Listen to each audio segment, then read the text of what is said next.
Welcome on into another episode of DCU Daily. As always, we're here to talk about the latest from the world of DC. There's tons to talk about. We'll kick off by talking a little bit about what's going on with regards to superhero movies in general at the box office, because it's not as much of a guarantee that you're going to make money simply by putting out a superhero movie anymore. Why hmm is that? And then what can we do moving forward?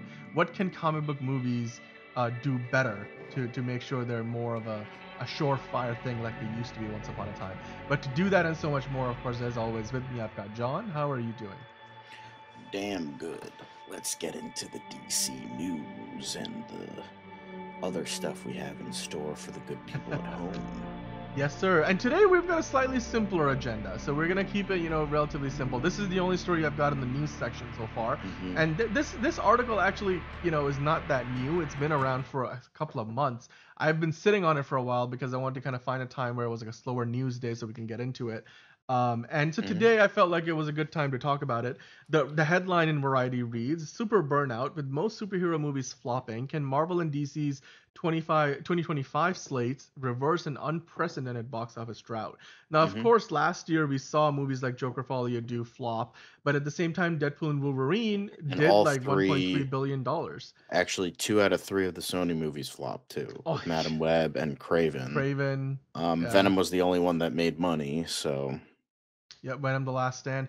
But I mean, in general, it looks like at the box office, superhero movies are struggling more than ever before. When you see here in hmm the article, they say Sony Pictures billed Venom: The Last Dance as the final chapter in Tom Hardy's Alien symbiote buddy comedy franchise.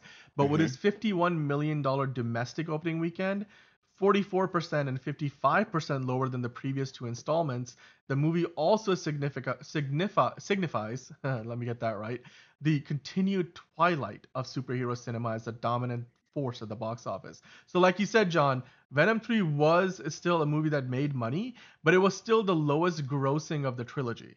So we're Yeah, seeing now there's a trend here that the Marvels, like even like well, it started with like Ant-Man 3, and then the Marvels, and like the MCU even is struggling.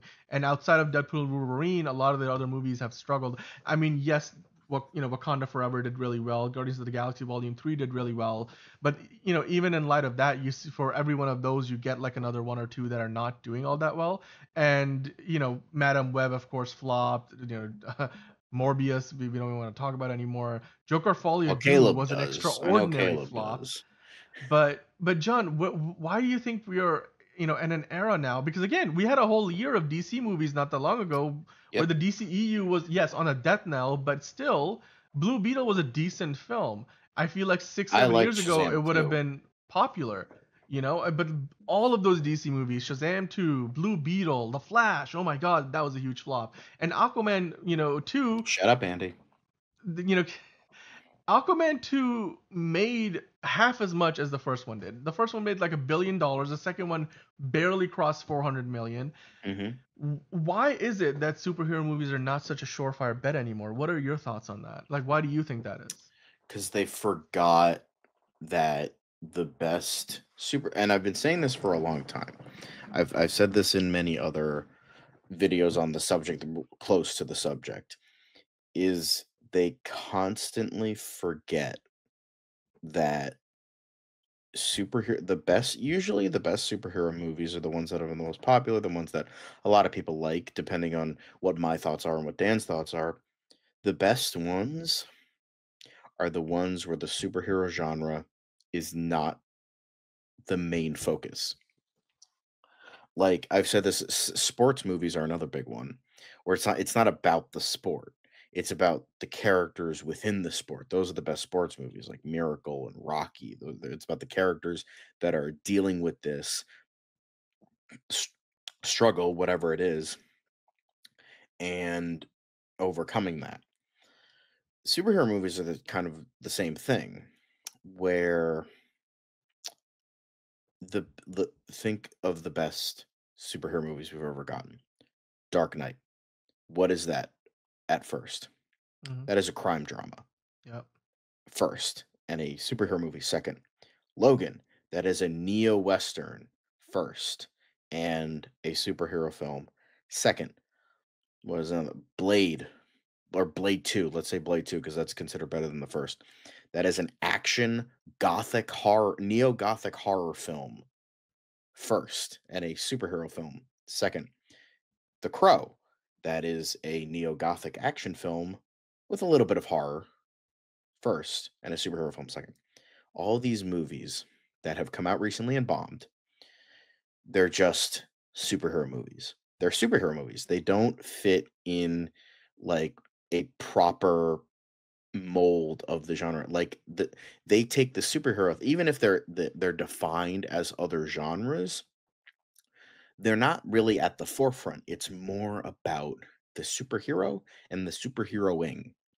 It's, I think that's, like let's Madam Web, bad movie. I've seen it. I mean, it's funny, but it's still not good. Um, what is that? What is that movie? It's a superhero movie. Well, what else is it? Well, it's got some action in it. It's got some comedy in it. It's got some drama in it. Maybe a little bit of an adventure vibe, but it's like not like it's a superhero film first. Now, obviously, there are some movies that I personally don't care for, like ironically, Spider-Man Homecoming. I personally don't care about that movie, but a lot of people like it. That's a coming of age story first, and a superhero movie second, which is why a lot of people like any Spider-Man movie, the I early enjoy that one. ones, Yeah. the early ones, why those work, they're coming of age stories first. So that's why these movies work.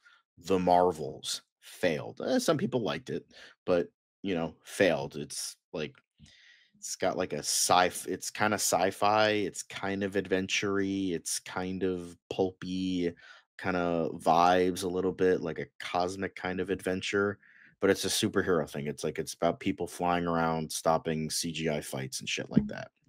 That's what these movies are. That's the problem. And that should not be the problem because the way to well, first, like, put actual fucking care and passion into these movies. Clearly the Sonyverse movies do not. Many of the modern Marvel movies do not. And James Gunn, I feel like, is trying to connect that, um trying to convey that with DC. What is Superman? See, he's described it as a sci-fi action film dealing with like character motivations of like a man of two worlds. It's like, okay, what is, even though this isn't going to be the next, I'm going off of the initial timeline. What's the Authority? The Authority, from what I can gather, is described as like a hard R edged action film. What is Brave and the Bold? That is a familial, um, fantastical yet grounded action film. What's Supergirl? It's a cosmic adventure. What is Swamp Thing? It is a horror film. Look at 5 of those movies. They're gonna have different feels, whether they're good or not. They're gonna have different feels, different things for each type of person, and they can cater to each of those groups. Swamp Thing can cater to the horror crowd. Supergirl can cater to like maybe the Star Wars Dune crowd. The Authority can cater to like frat bro action movies. Brave and the Bold can, it can be more familial. Like it could be like genuinely going towards families, but with like maybe a slightly more adult edge. And then look at Creature Commandos, that's like hard R, horror action. Lanterns is another, like, it's a murder mystery, true detective style, but with some cosmic edge.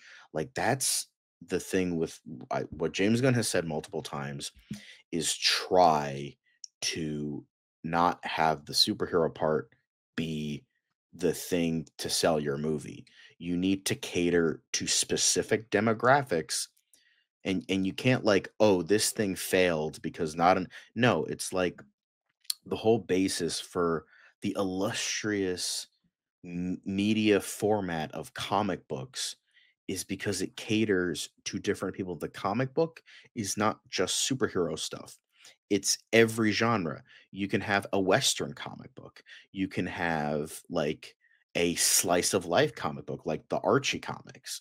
You can't like superhero stuff. That's the stuff that got more popular. But look at like the EC comics of like the 50s and 60s of like horror comics, Tales from the Crypt and, Vault of Horror and stuff like that. So that's what I think James Gunn really, really wants to do with the DCU. And I hope Marvel gets the message because we're getting three very different kind of movies. Unfortunately, they still are stuck in that Marvel feel and lacking that passion that was in like phase one and phase two. A little bit of phase three, but mainly that first phase and parts of phase two and three. Because it's like, okay, let's look at that at like this, the three movies that are coming out this year.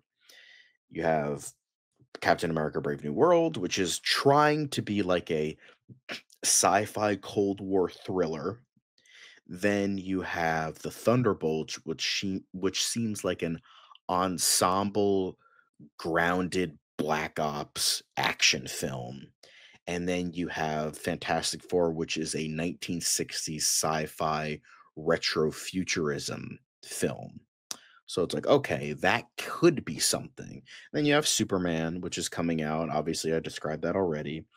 Um, and and here's the thing: even when it comes to like Deadpool and Wolverine that came out last year, why did that make over $1 billion? That's because it was the nostalgia. That's what it was. You had Hugh Jackman finally coming back as Wolverine, even though he said he wasn't coming back. Then you had, Chris Evans back as Johnny Storm. You had Channing Tatum finally play Gambit. You have Jennifer Gardner, Wesley Snipes, all these characters coming back. The guy who played Sabretooth, I think Tyler Maine was his name. Um, who else came back? A lot of I think I'm missing a couple people, but it was the nostalgia. And Deadpool's a well-loved character. So obviously that's gonna make a shit ton of money. That's the reason why it made money. Um, I know a lot of people liked it, and that's great. Like that's fine. I'm not shitting on you guys, but the reason that made so much money is like Hugh Jackman came back, all these other characters we like came back. Daphne Keane came back. That was another one. So that's why that made so much money. But we can't rely on that every time because nostalgia is already starting to not even starting. It's in like a stage of I mean, like, it's got a very short shelf life, right? yeah, Because if you look back at Avengers Endgame and you enjoy the moments, but it's not a movie that you look at as like, oh my god, like this movie is it's cinema. Like cinema, as Martin it's Scorsese would yeah, say. like it's like Deadpool Wolverine is a movie that has all the nostalgia and all the like like the points, the like you said, what was it, basically like every time you have a character that you remember from back in the day show up, you're like, oh my god, yeah, that's great. You have those member berries, but like at the same Member time, berries, it's exactly, from it, South it's Park. not a movie that you look back and be like, oh my god, yeah, that movie was a story that was truly inspiring and it like moved the MCU forward in a way, like it told a story that we hadn't It seen was before, like it's made to make money. That's yeah, what it it was a existed to be, very much a as well as commercial as endeavor. well as being a So swan song to yeah, the Fox X-Men. and it It's like, was, okay, yeah, fair enough, but it yes, was made to make money. yes. Absolutely. I mean, and So, yes, when you look at just your take on the whole matter, going back to the article itself, yes. uh, I think you're right in saying that yeah, these movies nowadays, like when you look back at 20, that's it, 2008 to 2016, superhero movies were Yeah. so popular, so dominant that even a movie that wasn't very well received at all in the 2016 Suicide Squad made like 700 some odd million dollars. I think studios are starting to realize now that you can't do something like that anymore. I mean, now granted, that Suicide Squad movie was still pretty good. Like I enjoyed it. It wasn't the best thing ever, but it had Will Smith, it had Margot Robbie, Yeah. and so it had the star power. It had Jared Leto before he was Morbius, Honka honk. and honka honka Caleb. But it was also like it was a movie that made like almost half of the money that it ended up with at the box office, like over 700 million. It made half of that in the opening weekend and a half. Like it made like 300 some odd million dollars like right off the bat. Like nowadays it's harder to get people in the door because like people's viewing habits have changed since the COVID pandemic. There's few, even now, like several years since, There's fewer people are going to the movie theaters, or the ones who are going are not going as often as they used to. And you really need to give them a reason to come to the movie theater, because like not every movie, but now streaming being even more popular, and you have even more competition from like video games and other things that people have for like sources of entertainment, podcasts, stuff like that, YouTube.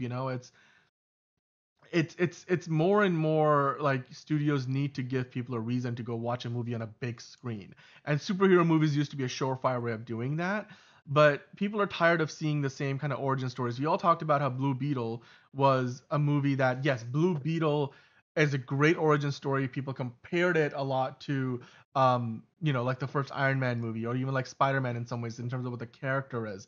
But at the same time, that movie, didn't go anywhere beyond the following the basic structure of an origin story that we have seen so many times before, that people were like, okay, I've seen this, but I've seen it before. Do I really want to go see it in a different flavor? It's like, I've had chocolate, I've had vanilla. Do I really want to try Napolitan today? Like, I'm okay. I think I'll wait until they come up with a caramel crunch. It's like you want to have something different that gives you a new spin, that tells a unique story. We need more Logans, more Dark Knights, more the Batman. We need more movies like the first Joker, Spider-Man less like 2, Joker Folia do. Yes, Blade, more Spider-Man 2, less the Flash. We need things that feel earnest in terms of what the story that they are trying to tell, and tell a we need story, movies that make are it telling a good like story. that's what filmmaking is. Yes. As an It's an art form. Like try like I know people are, oh, this looks like a TV show, but it's like, you know what, this looks like one of the more unique uses of Something cinematography with different, that something lens. It just new. like it It's looks different. It just looks different. Like yeah. whether it's great or bad depends on the person, but it just fucking looks different. Like I love like the opening. Well, this kid goes fucking hard because like I fucking like they have the fucking soldiers at Iwo Jima fucking pose right there. So there's that, but I love like the opening. It looks like a matte painting, like the him on the snow, like before he Hmm. crashes. Like it's like you see that, and it looks like almost like fake. Like it looks like it doesn't look real, but I I like mean, it that. looks It similar to looks the like Man of Steel like flight sequence, yeah, but but it yes. looks like a matte painting Yeah. almost. It doesn't look like it's real, Hmm. and I look like look how like I love the heavy blue. Like it reminds me of The Thing a little bit, which is like It's Deep also a Cundy is wide one of angle the lens because you can see the wide angle distortion on lens. the edges, like and it makes everything look bigger. I mean, It's kind of like I mean, Steven Spielberg shoots a lot of his I'm stuff with wide angle fucking. lenses for that I'm gonna be reason. seeing this on IMAX. Well, Deep close to IMAX focus. as I possibly could. It's I'm gonna filmed see for it in IMAX. Dolby, I mean, the but aspect like, ratio is ideal for IMAX, but yeah, no, I mean they filmed it with IMAX cameras. Like the like exactly, yeah. so like it Hmm. just looks like unique. It looks different. So I'm like, all right, that's something. You know, it's like every fucking Marvel movie just looks the fucking same. Like, did they use the same guy? That's like the thing. Like, it all looks so I mean, there's similar bland to post me. processes, like um, Maybe it's just, it's just, it's all just like, it's just like, I know this seems simple, but it's like, just put care into your movie, put passion into your movie. Like, that's what Matt Reeves is trying to do, and he's getting shit for it, and then you have Marvel cranking shit out by assembly line, and they're getting hate for that. So it's like, so who knows? But it's just yeah, like, just try your best to be unique, try your best to be passionate. yeah. Like, at the very least, like, I'd rather, you know, I like to like this is like the best comparison I can give, and Liz isn't here to shit on me for this, but I compare it to like Bohemian Rhapsody and Rocket Man. Like Bohemian Rhapsody is like so fucking sanitized, so PG-13, so cheap, and it's just so I still love forget. it. It's I like still Rami prefer Malek it, did a great job, but like but that movie is so fucking unmemorable to me that I struggle to think of anything about that movie. I Like mean, it's just I like love the concert at the end. That to me is the I best mean, part of yeah, the that's the movie. best part of the movie, but But yeah, it's just like you have that, but then Live you Aid, have yeah, Rocket Man, which is like like it's a jukebox musical. It has like all these unique looking scenes, like the scene where he's like diving into like his sexual phase of like like all these fucking like orgies and like him just like on the brink of like full on cocaine, just full on like the worst parts of his life, and like it was so innately memorable, and the way they told the story was like you knew it wasn't real, but, like, that's what made it work because it's through the eyes of how Elton John, like, remembers it, Remembers it. and Yes. that's why Yeah. that's what made it so much more made it a much better movie and made it so much more unique. It felt like it had a vision behind it, while Bohemian Rhapsody didn't. They were like, "Let's make a biopic about Freddie Mercury because we I can, I because he's a mean, like legend." Bohemian Rhapsody still made almost $1 billion. I mean, It it did, but it's just and like it did win Rami Malek an Oscar, didn't it? Like for yeah, best it actor. did. It So won best film editing, which is like I'm just like I think you're still probably more in the minority on that because I personally I enjoyed that really well. I mean, he but it's pulled just like off Freddie that's Mercury. the comparison I like to give, Yeah, but is between the aesthetically 2 of saying those. yes, I agree with you. Aesthetically, I think you're on this. Yeah, Yes, and, it was that's what they definitely much more visually entertaining to look at. Like Rocket Man was a much more visually interesting film than yeah, Bohemian Rhapsody was. Yes. and I think that's what they kinda need to go for in, like, the future of, like, all these movies is just, like, look unique, try to, like, do something, like, different, feel unique, like, it's just that's the main thing, is just, like, try to tell a story that just so happens to be about a guy who can shoot lasers from his eyes and fly.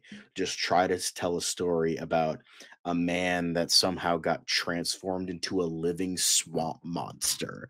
Like, just try to tell that story into something that you want to tell. Like, that's the basis of I know that seems easy in our eyes, but we're also fans who want to see like good movies, who want to see this like triumph.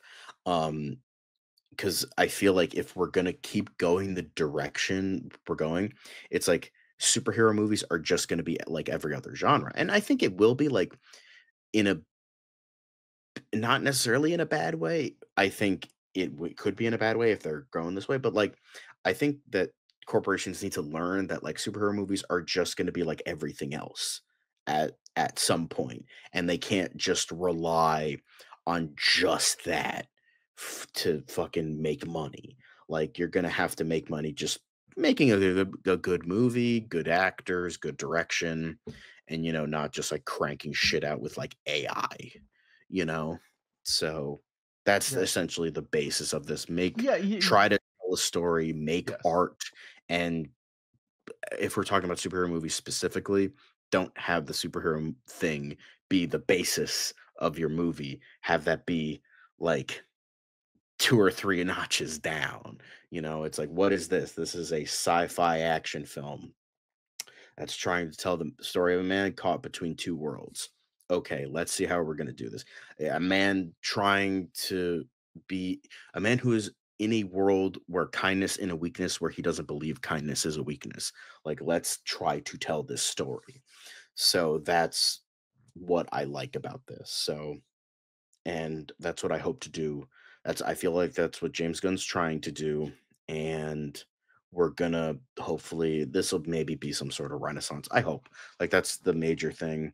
But if it's not, I'll still enjoy these movies. I like where we're heading in terms of one of the companies, but I think just try not to do assembly line shit. Just have a vision, care. That's the basis, really. Yeah. Yeah, I think that's really it. You can't just coast on, making an average DC, not a DC Marvel, an average superhero movie. Because Hmm. when you look at again like those four failures of the DCEU that year, I think when you really think about it, none of Aquaman 2, Blue Beetle, The Flash, or Shazam 2 really left an impression in terms of like being iconic in some way that they stood out. You could compare each of those movies, you could compare to like two or three other superhero movies that might have come out before that might have done what they were trying to do at least as well, if not better.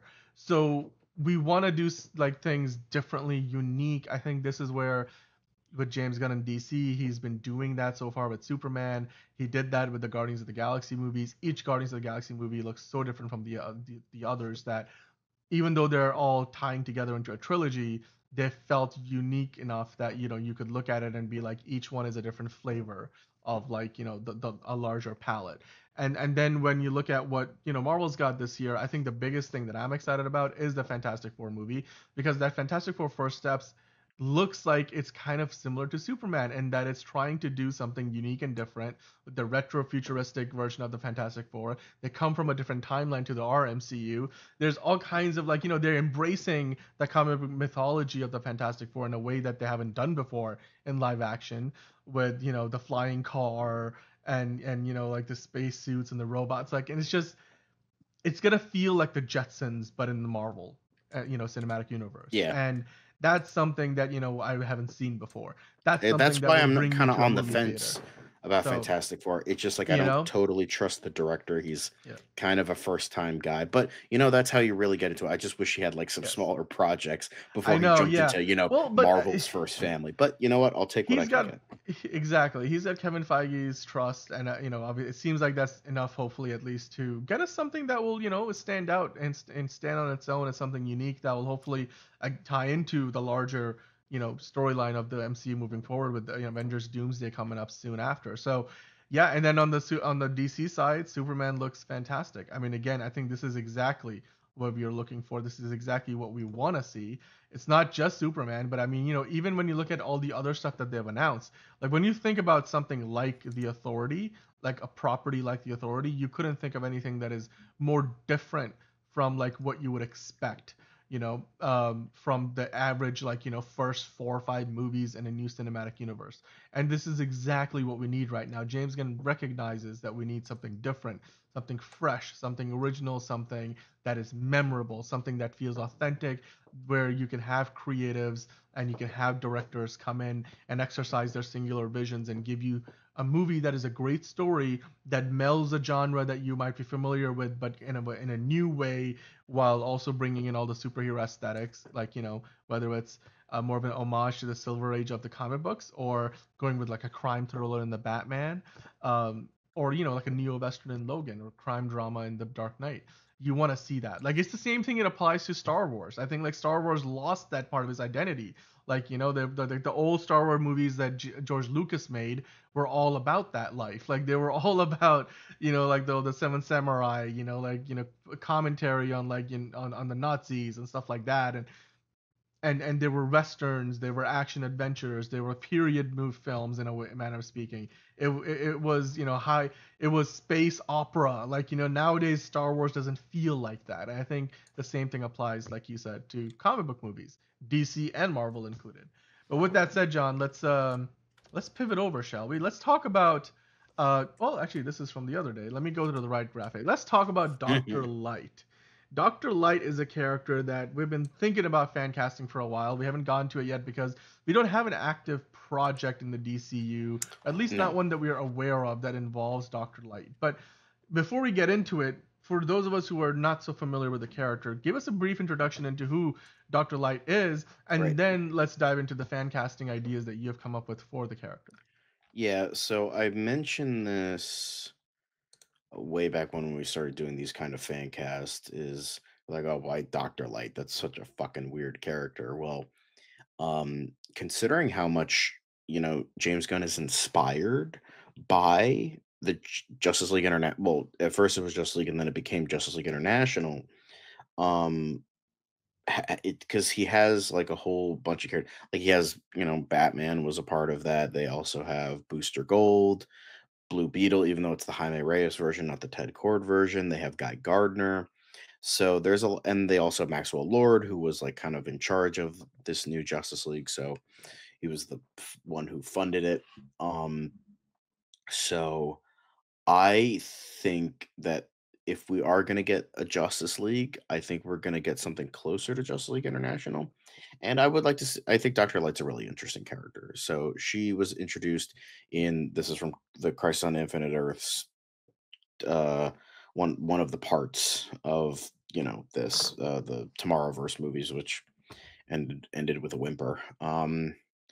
But I think she's an interesting character. She's shown up a couple times in live action. She was like Linda Park and as the Earth 2 version in The Flash, and then Hoshi um was eventually introduced as a new version of Dr. Light, also in The Flash, where she worked for Black Circle or something or whatever the fuck it was, and then became part of Mirror Master's crew. So the second Mirror Master. So with that, I think Dr. Light is definitely an interesting character. The unfortunate part is the beginning of her character started in Crisis on Infinite Earth. So that's kind of the leap you're gonna have to, you know, get over if you want to bring this character in here. So this is definitely a character I can't really see them doing at all, let alone soon. But it's like she's kind of a different character. Plus this could introduce some good Asian representation. So I believe she's Japanese specifically. So I think first getting like an unknown Japanese actress would probably be really cool. But I do have other actresses. Now I apologize, I didn't look up specifically their nationality. So if one is like Chinese or Korean, I greatly apologize. That was not the intention. I just noticed a lot of popular um, Asian actresses that I think could do a good job here. Maybe you could change it from Japanese to another nationality to fit with the actress they get. But let's jump right into it. The first Doctor Light I have, all of these have comic book prestige. Like they were all in a show or a movie or from either one side or both. The first one I have, and these are on like late 30s, early 40s. I think that would have been a good. Um, I think that would have been a good age range. So the first one I have is Jamie Chung. Now Jamie Chung is a pretty well known um actress. I think. Well, she was, from what I know her, she was in The Gifted. I think she might have had a small role as like a really small role in one of the X-Men movies, I think, like as a different character. She does Um, look very familiar. so yeah, Jamie Chung, she's been in a lot of stuff. I think she's a really terrific actress. She's 41, looks great for her age.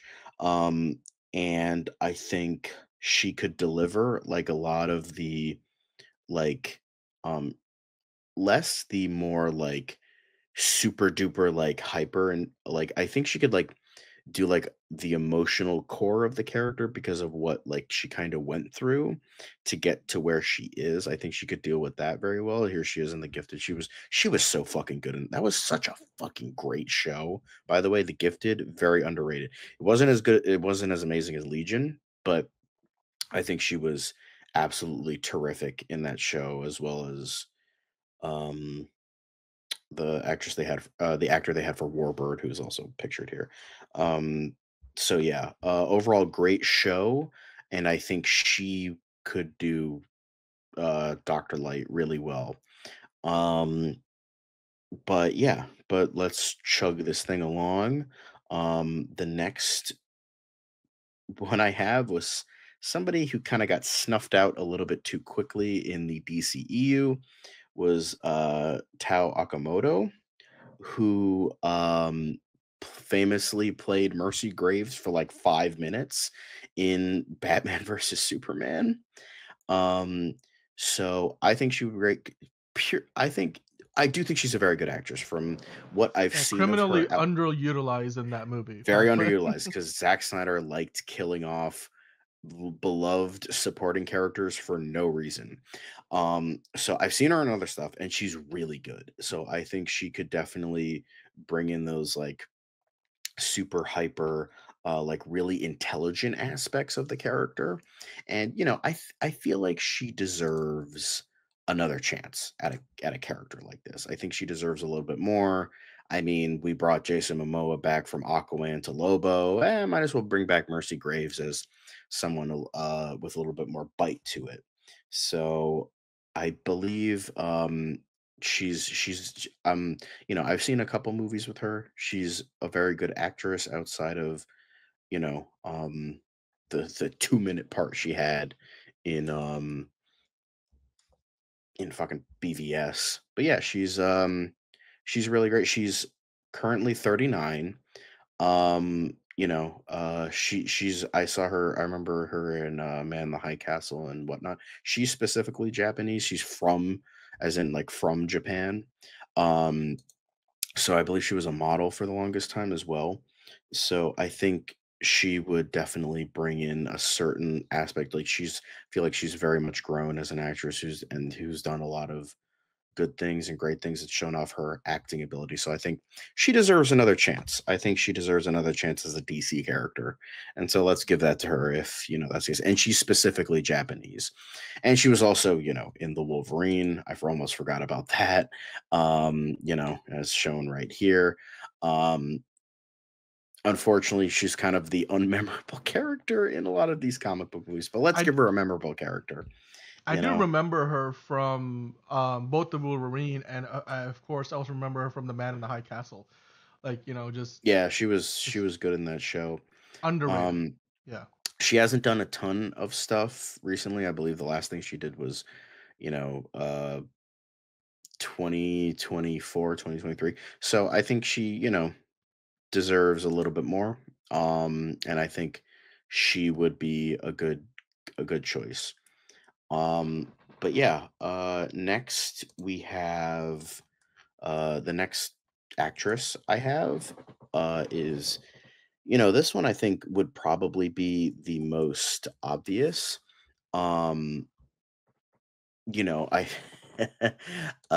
considering, she's worked with our boy James Gunn on Suicide Squad, 2 out of the 3 Guardians movies. I think the obvious one, we got Palm Clementif. Uh, she is she is Korean. I understand that. I know that's probably maybe I'm probably going to be shown as an asshole if that's the case. I know because Kamiya Hoshi is a specifically Japanese character. So I apologize if that comes off as, shitty of me. Um, since and as well as Jamie Chung being Korean as well. Um, I'm not saying it like certain countries don't matter. It's just like I was looking at really good actresses who I think could pull off the part. That's all it was. So, I mean, but yeah, if and James Gunn, of course, has worked with her before on the yeah, Guardians movies. She's tremendously talented, and while she's yeah, played a lot of these supporting roles, I feel like this could be something where she can really break out in a more leading role.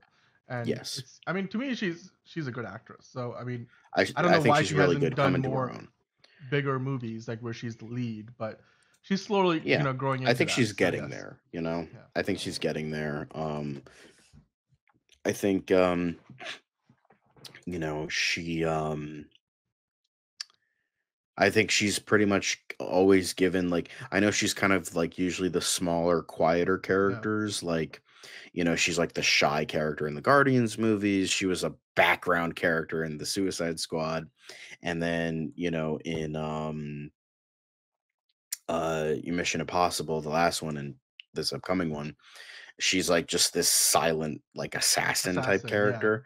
So Yeah. I think this would like show off her, proper talents and working with James Gunn certainly helps because he likes to bring back the same kind of actors he's worked with before. So yeah, I think she would definitely be a great addition. Oh my god, what the fuck is this movie? I think she would be a great addition. Thunder Force, not a Oh very good movie. I god. remember this. Melissa McCarthy was the hero, and she plays the villain. Yes. Yeah. But yeah, no, she's obviously very familiar with the genre. And So prestige of the MCU and a little bit of the DCEU, kind of sort of not really. yeah. um but yeah, good stuff. But now the next one I have, this is probably the most unlikely one, considering she still does have a major role in the MCU, but I don't know if they're gonna fucking bring her back. And she's Chinese specifically. Well, ancestry is Chinese. Um, so again, apologies, not trying to shit on anyone's parade or anything like that, or trying to shit on anyone's nationality. But so the next one I have is Gemma Chan. Well, she got it down on the graphic right there. Yeah. She Yeah, Her star is still rising, you know? she's an Crazy Eternal. Rich Asians, Eternals, yep. She was in Eternals. Now, I don't know if they're I She think they was in one of plan the Guardians movies before that, right? So she's played 2 characters in the MCU, so yeah. yeah, I think, um, no, she was in, Captain Marvel. Oh, That's what she Captain was in. Marvel, that's right. Yes, she was like an alien with like her like a whole Yeah, painted like, full body paint costume. So very much but unrecognizable. Yeah. but yeah, I think, she was also in, the last few things she's done was The Creator and the Mhm. English dub of Boy and the Heron. She Mhm. was also in Don't Worry, Darling, which less said about that, the better. But, she is a damn fine actress, and I think, she's been known for yeah, she was in Doctor Who. Yeah, gotta bring that up. Not pointing to Evil Dead, pointing to Matt Smith on my wall. Yeah. Um, Yep. but yeah, I think she's done a lot of good stuff, and again, she hasn't usually totally been the I mean, she was kind of the lead in Eternals, like, kinda, sort of, a little bit. Um, but I think she's earned her place in a lot of stuff, and I think she would be, definitely great in the role. Um, but yeah, I think, she and by the way, she's 41, and, she's earned her place, and I really like her as an actress, even though, and I don't think they're gonna fucking continue on with the Eternals, but I don't know if they want to, continue that, like, just in case. So, obviously, we'll have to see in regards to that, but, I think it'd whatever be it a great is. pick though. I mean, she's an amazing there you go. She was in the Marvels as one of Yep, the everyone what remembers that, right? yeah. Anyway, but yeah, great actress. Um, and then the last one I have is going back to again a little bit of older prestige there. Um, of comic bookdom, we have another Wolverine mainstay. Going back to actual Japanese actresses, is Rila Fukushima. I was like, She's she been looks familiar, and she was definitely in the Wolverine. Yeah. Yeah, Yep. she also played Katana in the Arrowverse. Yes. So all of these women Yes. have played um in comic book something, specifically Tai Okamoto, Palm Who Clementif, played Katana in the Suicide Squad movie? Do you remember? um the female and the boys. I forget the actress's It's name. I'm gonna have to look that up. Kimiko. Oh yes, yeah. No, you're right. It's Kimiko. Come on. The character's name is Kimiko. No. I I'm trying to think forget. of the name of the actress who played Karen her. something. I think it's Karen Karen. Fukuhara. Karen Karen Fukuhara. Fukuhara. That's Yes. I mean, I think she's a little bit too young for what I would imagine this character to be, but I She mean, could she pull it could off. probably pull it off. Yeah. But Rila Fukushima is she's probably one of the lesser ones here, but she is, specifically Japanese, so that might help. But she hasn't really acted in anything in the past couple of years, and she's not as big. Like Jamie Chung, Palm Clementif, and Gemma Chan are probably the biggest names. Ironically, all the non-Japanese names are the ones that have like the biggest names. So, um, and she's 44. So again, kind of in that Doesn't look vein. it. She does not. No, she's very good for her I age. honestly don't think I mean age is but a number. Like clearly it won't matter how old these actresses No, it are wouldn't as matter, long as they and can pull I off the think part. but I think they would go with someone a little bit older if they do. But yeah, I think she would be another, and, she's probably the least famous out of all these. Yeah, I understand she was on Arrow for a while, but, like, I think she has the least amount of credits to her name. But I mean, out of all of them, I think Tao Akamoto would probably be the best in terms of what I would imagine that character. And again, sticking with, the specific Japanese, you know, ancestry, but um, I think she would probably be the best one, but I think Rila Fukushima, Gemma Chan, Palm Clementif, and Jamie Chung would all be very good. If you're willing to like, um, you know, make the nationality different. But whoever is this character, I don't think we're going to be getting this character anytime soon. So I can't imagine any of these actresses are going to play her. Um, but whoever they decide, I think would be a good choice. And it's one of those smaller characters that they could really like have a lot of fun with. Um, and so, I just thought this would be like kind of a fun little thing, like outside Look, of, what yeah, like the big people that we've got. So I'm like, yeah, it's kind of fun.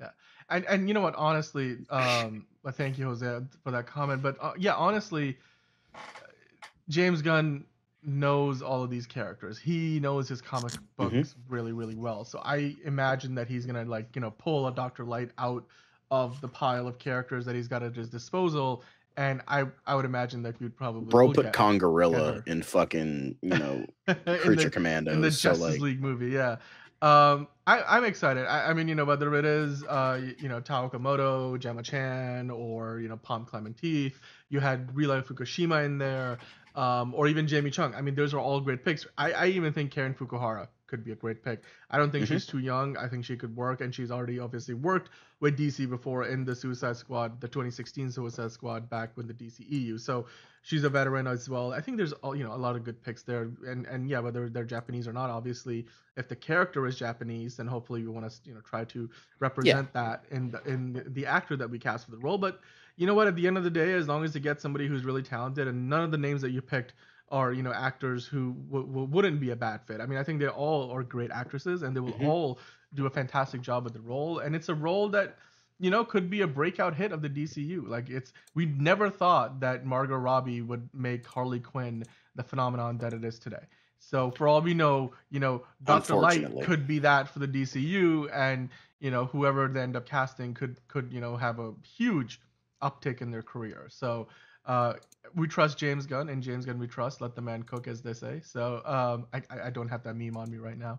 I wish I had hmm saved that one, the James Gunn cooking meme. That was so fantastic. But yeah, John, I personally think for me, between Tao Okamoto and Karen Fukuhara, I think I would agree with you. Tao Okamoto is probably the best pick. I would probably go with that too. She just But has the yeah, look and the kind of, yeah, thing I'm kind of looking for out of all those actresses, I think. yeah, I agree. And she deserves another chance after being fucking blown up for no fucking reason. Thanks, Zach. Yeah, that was rather unfortunate. And I mean, I think Zack Snyder, honestly, really what he didn't want to include those characters in the first place. He just was like, all right, we have got a character here. Can we give him a random name, or like it was more of an let's pay homage to the comics, let's give him Jimmy Olsen, Mercy Graves. But like honest, those movies were not so much about telling the story of those characters. But James Gunn, wants to bring in these supporting characters because he's doing a lot of world building. Because he's not just creating like a 5 movie arc, he's creating a whole cinematic universe that's meant to last for a long time.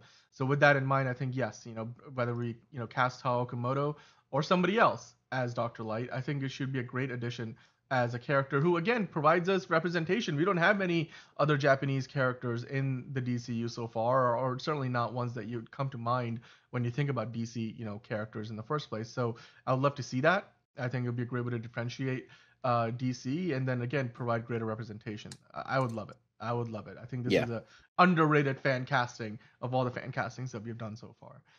But yeah, with that said, guys, let us know in the comments what you think about it. As John is doing, hit that like button, subscribe button, and if you haven't already, hit the notification bell so you know when we go live at the show or have a new video go up. Of course, as always, we thank you for joining us live, for joining us, whenever you're watching this video. Drop down in the comments below. Let us know what your fan casting is. Did you like any of the names we presented? What about the conversation we had earlier in the show about, superhero movies can't just coast off the genres, not representation, but reputation anymore. hmm You have to make a good movie. You have to make a movie that's providing the audience something they haven't seen before.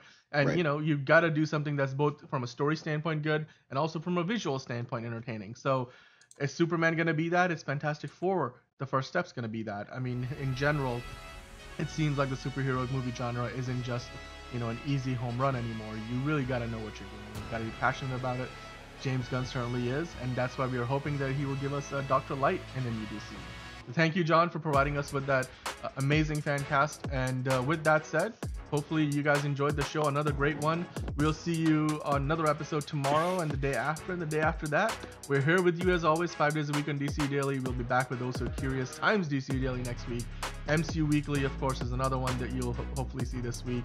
Liz will be back on soon. So with that in mind, guys, thanks for joining. As always, hit that like button on the way out, and we'll see you next time on another episode of DCU Daily. Bat nipples, baby.